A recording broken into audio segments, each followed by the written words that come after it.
Welcome back to the breakdown, you all. This is part 6 of my Alabama versus Clemson college football playoff semifinal matchup preview.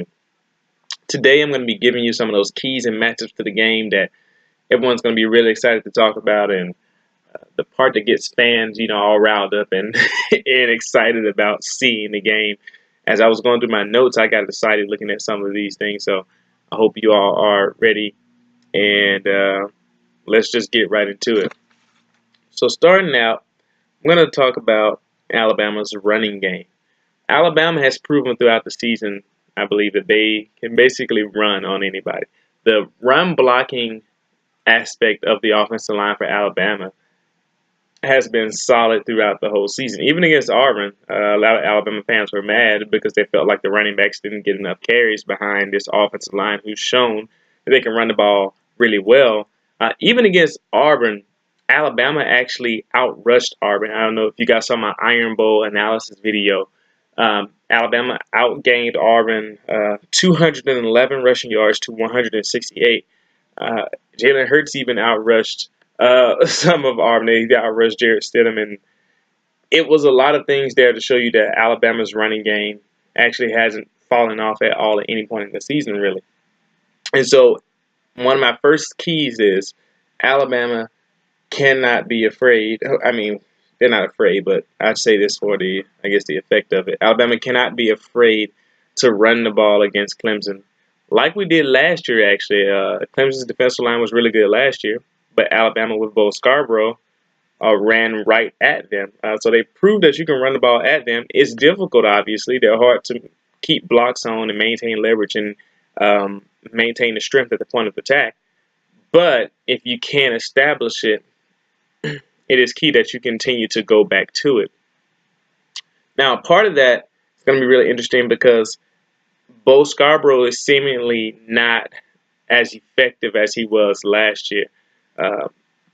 And even when we given him the carries, it was like you take the ball and run right up the middle, or giving them more physical runs. It started last year against LSU where they started doing more dive plays and plays where he doesn't necessarily have to read all these different holes and pick his right places where he can just run straight ahead. Alabama hasn't done a lot of that. And so I think that's part of the reason why Bo Scarborough hasn't been as effective this season. He doesn't usually pick his holes really well. And there has been a lot of opportunities where they say just run right into the guy. But if they do that, it'll be interesting to see what happens again in this game, as Clemson's defensive line is really good. But I expect to see Damien Harris get his carries in this game. He should get his carries in this game. One of the reasons, though, I think that Bo hasn't been as effective this year is that last year's line in the run game, I believe, and you all can comment on this, they played with a bit more power in their running, blocking a little bit. And I think part of that was due to Cam Robinson, because we had Cam Robinson on the left side and we had Jonah Williams on the right side, big guys in the middle. And I think they were able to just go right at some guys sometimes. We've switched to that zone blocking scheme, so it's not really just straight ahead man on the man. But I think Cam Robinson was a big part of that offensive line, just like smashing people ahead at times last year. But the run blocking still has been really good this year, so that's not a problem. It'll just be interesting to see who is more productive in this game. The big guy who can run right at guys, or will it be Damien Harris? A bit smaller guy who can pick his holes really well, but also is a tough runner as well. So Alabama cannot be afraid to run the ball. Now, getting into the injury situation for Alabama. Alabama's been up and down with injuries. You mentioned injuries. Alabama fans probably get upset.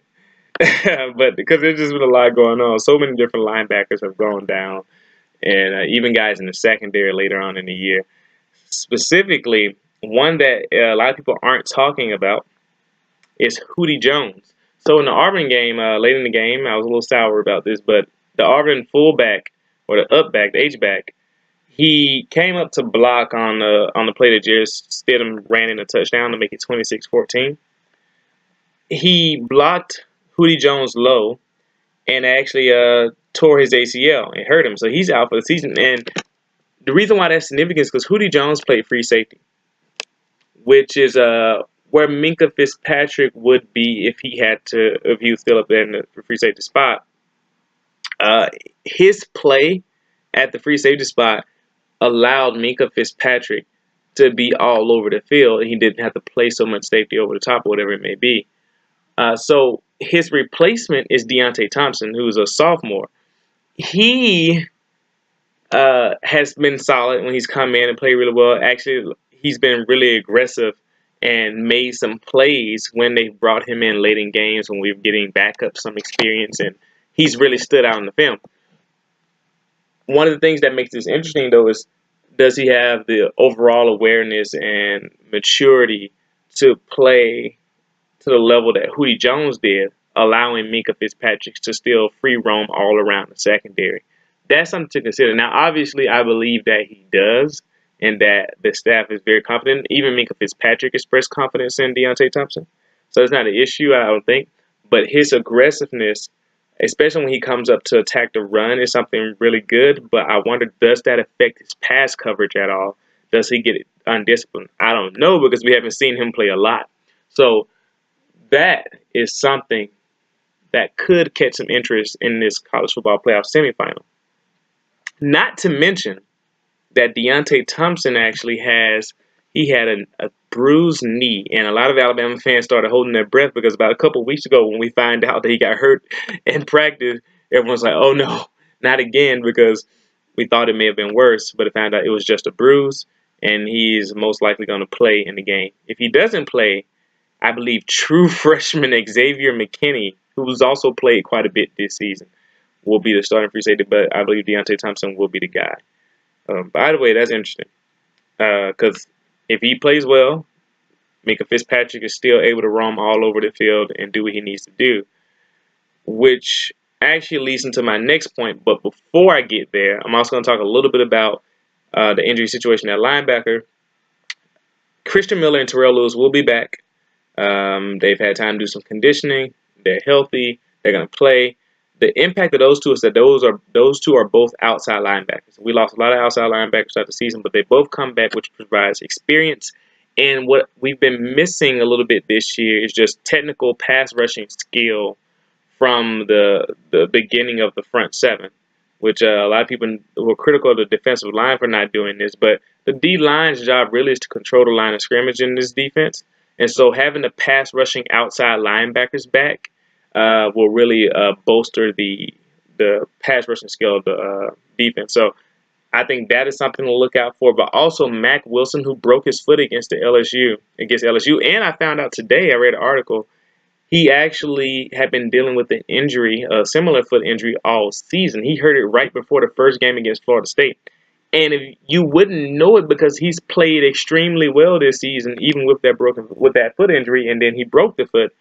But he seems to be progressing well, and he'll be playing in the game. It's just amazing that you can break a foot and come back and play so soon. Impressive. So the two middle linebackers will be Mack Wilson and Rashaan Evans. Please, no more injuries there, because Dylan Moses, the true freshman, broke his foot in practice 2 weeks ago. So the next guy up would be Keith Holcomb, and I'm not even sure who will be up behind him. So as far as I know, there are 3 starting caliber linebackers in the middle who are healthy. And obviously there's more players, but those 3 are the ones ideally who you want in the game, and you don't want to lose anymore.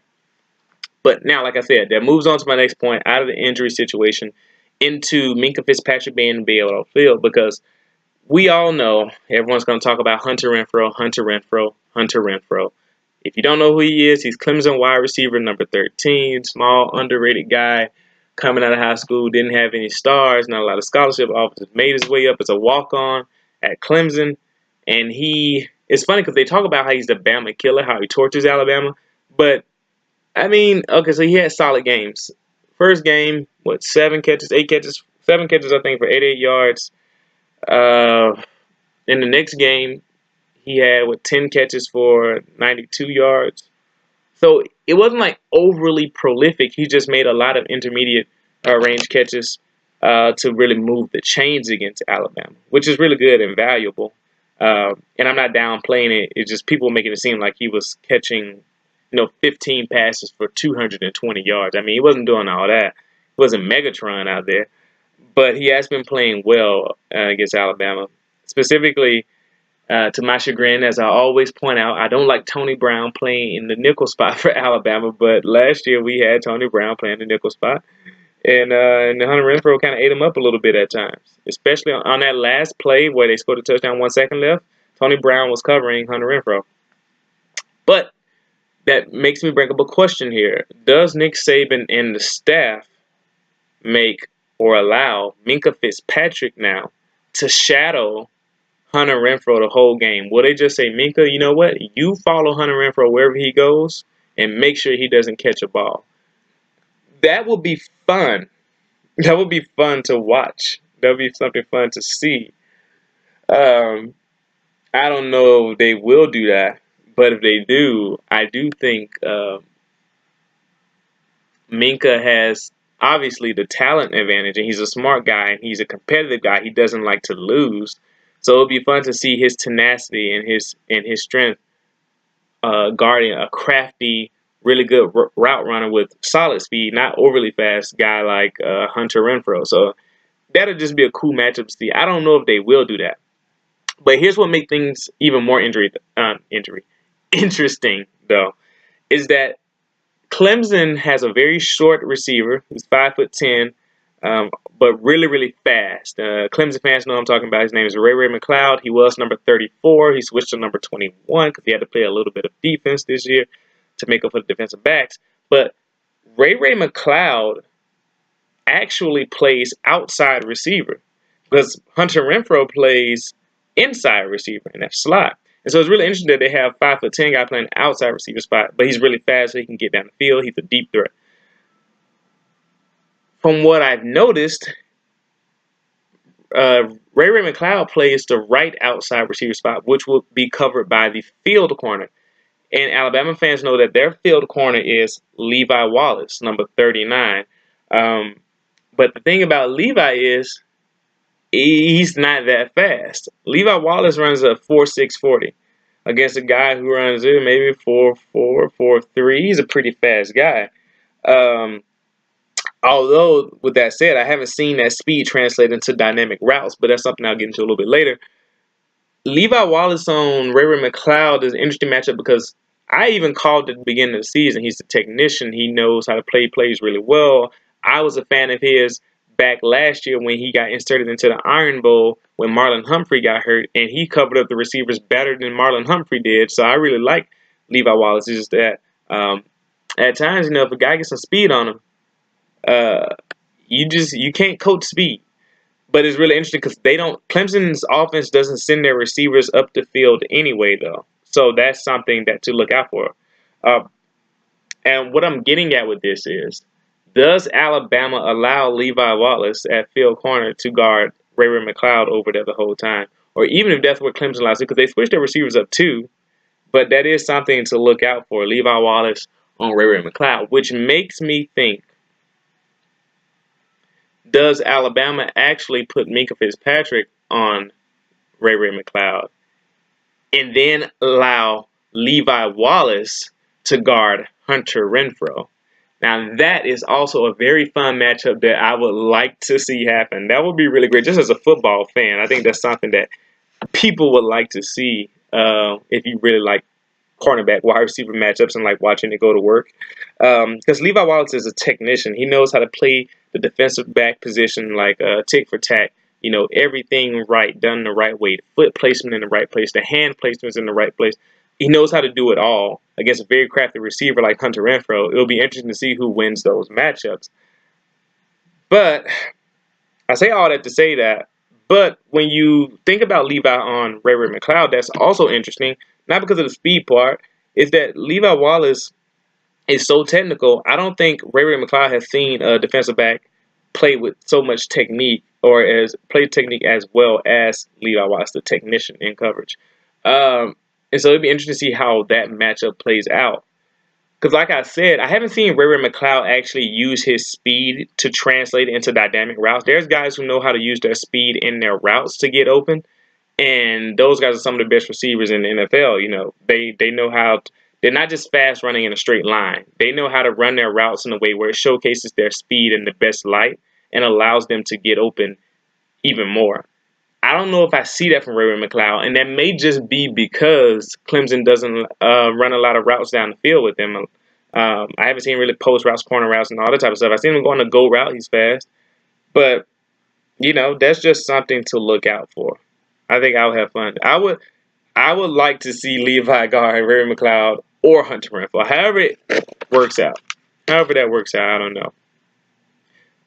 But if that's the case, though, if Minkah Fitzpatrick's guarding up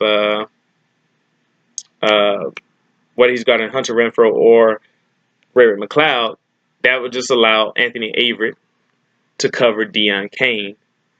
Because Anthony Averett is the boundary corner, and that's where Deion Kane usually, he's the left outside wide receiver.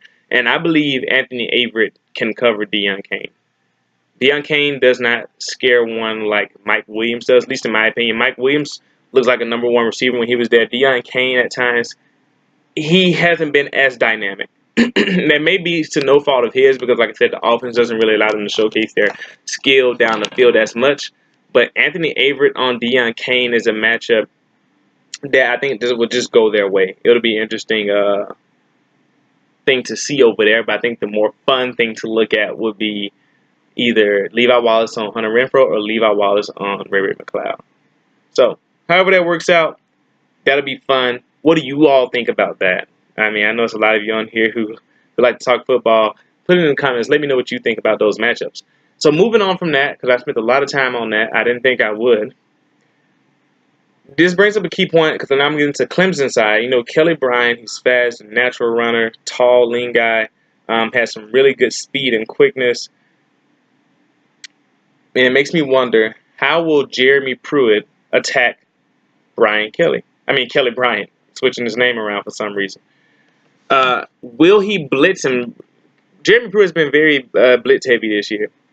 And that's, to cover up some of that, get some more pass rush, when the defensive line's controlling the line of scrimmage, but you still want to get some pressure on the quarterback. So they've sent DBs, they've sent linebackers, and it's been effective for the most part. We've gotten in there, got some pressure, got some sacks. How often will Jeremy Pruitt blitz Kelly Bryant? Because I know he's going to blitz him, but how often and what type of blitzes? Are they going to be contained blitzes? Are they going to be pressure blitzes? Kelly Bryant, as I've showcased in my analysis videos, he does get rattled when blitzes come up the middle. And so I'm wondering, will Jeremy Pruitt say, well, we're going to send these blitzes up the middle and flush them out and have our outside guys contain the rush? This will be fun to see what they do to affect Kelly Bryant in this game.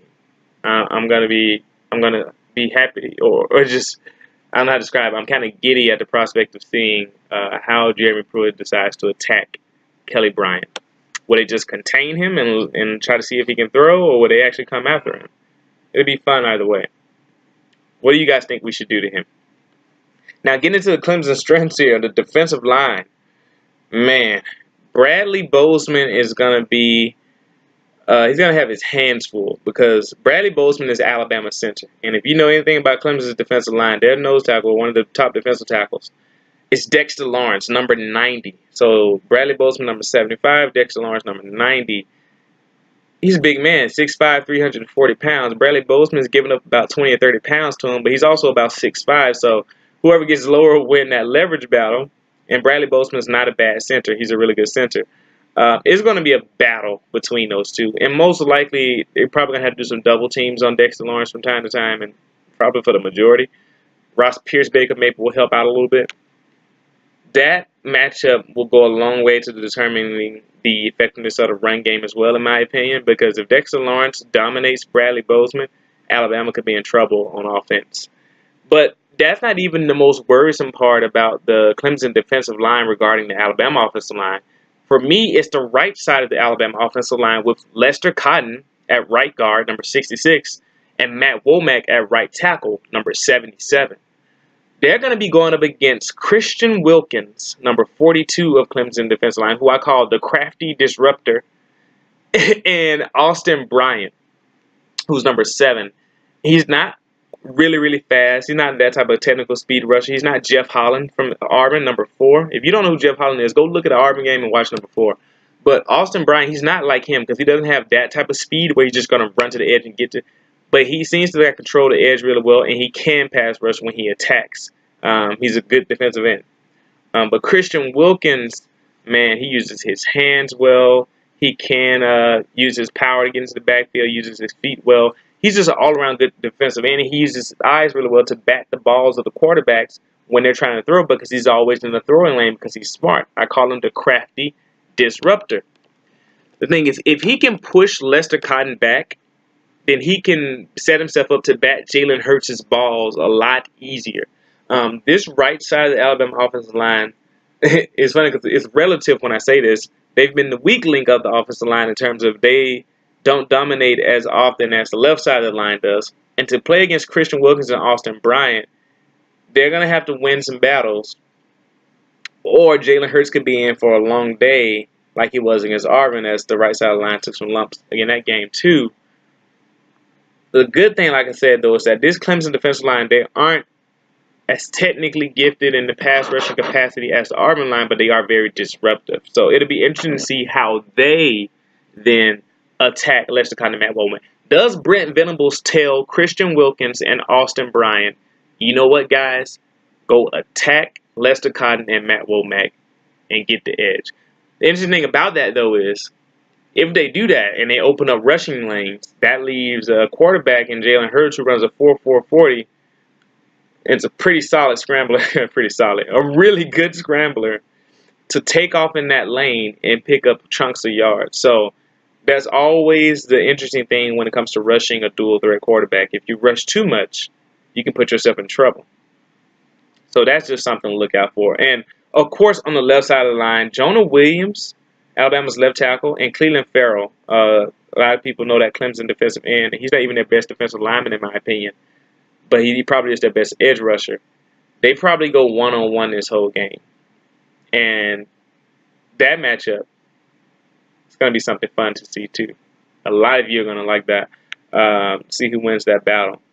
Now, the last thing I'm going to talk about, well, the last two things I'm going to talk about is the Alabama receivers and the Clemson defensive backs and the pass defense. So Alabama left outside receiver usually, and he moves around a lot. It's Calvin Ridley. Number 3, 6'1". Alabama's slot wide receiver, these are the starters, by the way. Slot wide receiver is 6'5" Cam Sims, who's number 17. And then you have Robert Foster, senior wide receiver, on the right outside spot, who's about 6'2". They're all pretty fast. Cam Sims probably the slowest out of them, but he runs about a 4.5 40. Calvin Ridley and Robert Foster both run 4.4s, 4.3s. The Clemson defensive backs who will be covering them, they're solid to good. I wouldn't call them great corners.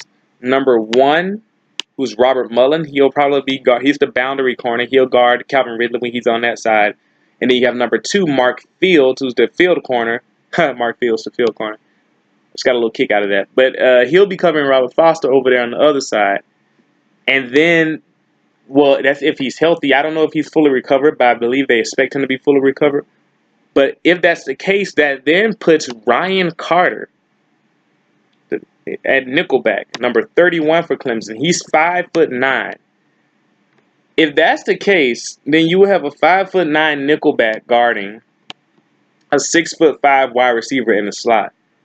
If that doesn't scream a mismatch, I don't know what does, and that'll be something to look out for. That is a matchup that I think a lot of people aren't paying attention to because it's an underrated aspect of this game. If I have a 6'5" receiver and they put Ryan Carter 5'9" on him, I'm going to run slants, posts, fades, go routes at this guy because although he's a really good corner, you can't coach height. He's giving up, what, how many inches is that? That's 7 inches?